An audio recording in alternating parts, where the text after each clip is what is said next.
guys, good morning guys. So nandito po ako sa overpass ng taas ng Lagos Nilan. So good morning po sa inyo lahat. Welcome to my vlog. So update ko kayo dito sa Lagos Nilan na nirelobit dito sa may kalsada ng Lagos Nilan. So ganito ang ganap guys. So, napaka malapit na matapos guys. So siguro mga isang linggo na lang ito, nabuhusan na lahat na guys. Nandito. So pakita ko sa inyo yung ilalim. So itong huling binuhusan nila guys, patungo dito sa hanggang doon sa may kabila guys, patungo ng Manila, Pasay. So sa ilalim nito guys, nandito ako sa taas ng overpass. So lahat na ng buhusan guys, kunting tiis na lang, malapit na madaanan dito sa may Lagos Nilan. So kunting tiis na lang, matapos na ang dito sa may Lagos Nilan.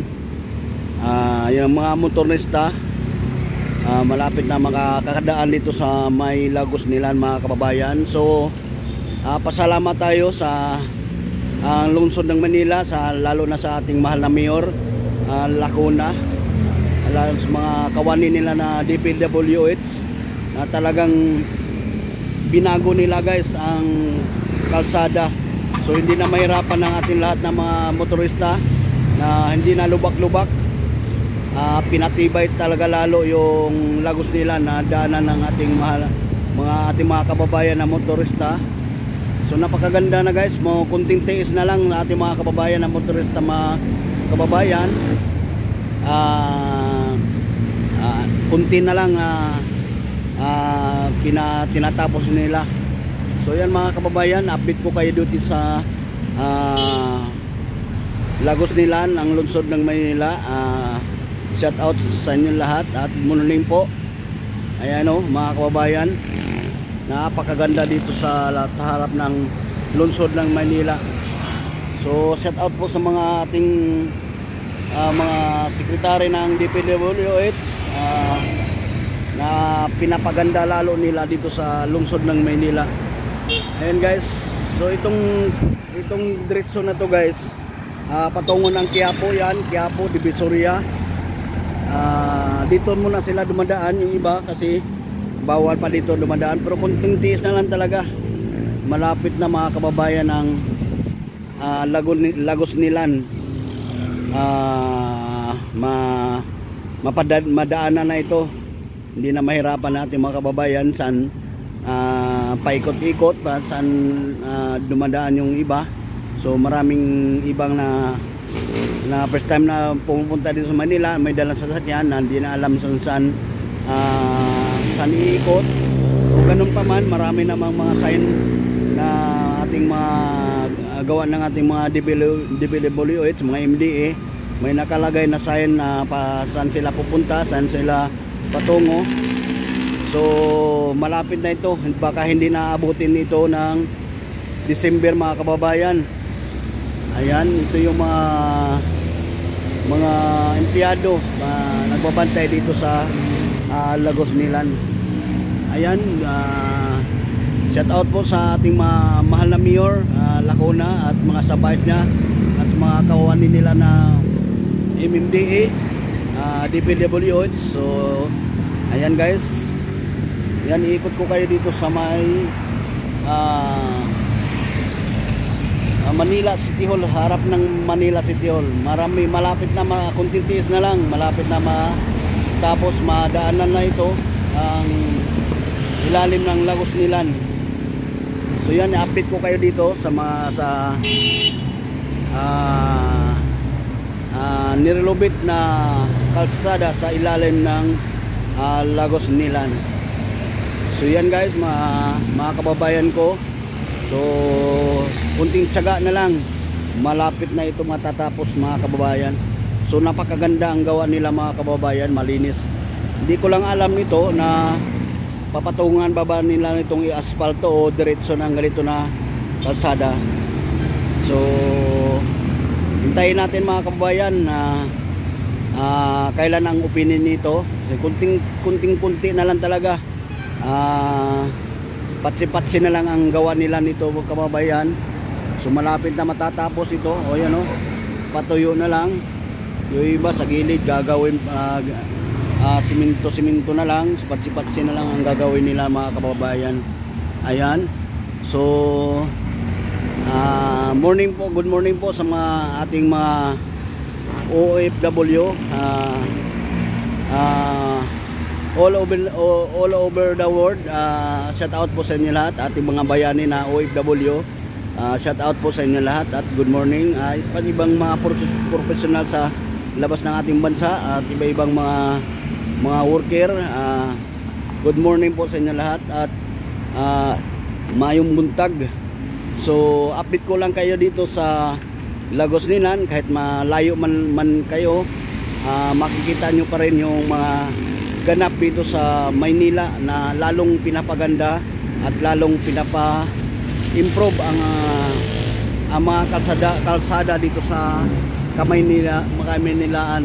So gawa ng paunti-unti ng gumaganda ang ating Kamaynilaan. So yan, mga kababayan, napakaganda dito sa hindi lang dito sa Maynila, buong bansa. Unti-unti nang nabidevelop ang ating mga kalsadahan. Di na mahirapan ang ating mga kababayan na maglakbay o sa Kamaynilaan. So kahit sa probinsya, unti-unti nang develop sa ating Pangulo na nagpagtulungan na lalong pagandahin ang buong bansa, na hindi na mahirapan ang ating mga motorista na maglakbay at magpatakbo sa inyong mga iba-ibang masasakyan. Ayan guys, napakaganda ito. So abangan natin kailan tatapos ito. Kunting tiis na lang, mga kababayan, matatapos na rin itong Lagos Nilan. So yan, ipakita ko sa inyo guys dito sa kabila. Ayan, napakaganda dito. Napakalinis na at pinapatibay talaga nila yung Lagos Nilan. Ayan So ito, kababayan, pakita ko. Ito yung kabila, kababayan. Pinapatuyo na nila yung ilalim nito. Itong huli na lang na birbosa nila. So ito yung harap na yan. So malapit na, tuyong-tuyo na yan. Pwede na madaanan. Puro ganun pa na, tatapusin pa talaga nila. Ayan. So malapit na ito, mga kababayan. So nakikita natin dito may creek. Ayan, may creek dito. So wala naman problema siguro to. So nakikita naman nila to sa DWH. Ayan. So may creek dito, mga kababayan. Ayan laki ng creek. So sana napansin nila ito, magawa nila itong paraan. Yung creek na ito, ang haba pa namang creek na ito. Ayan. So yan mga kababayan yung sasakyan na yan, patungo niyan sa Quiapo, Divisoria. Ayan. So Monumento, Caloocan. So yung kabila naman papunta ng Manila yan, paikot yan kasi gawa ng bawal pa dumaan yung dito sa ilalim ng Lagos Nilan, mga kababayan. Ayan. So antayan, kunting tiis mga kababayan, malapit na ito matatapos. So yan, dito lang po ang video. Update ko lang kayo dito sa may harap ng Manila City Hall na Lagos Nilan na ni-repair.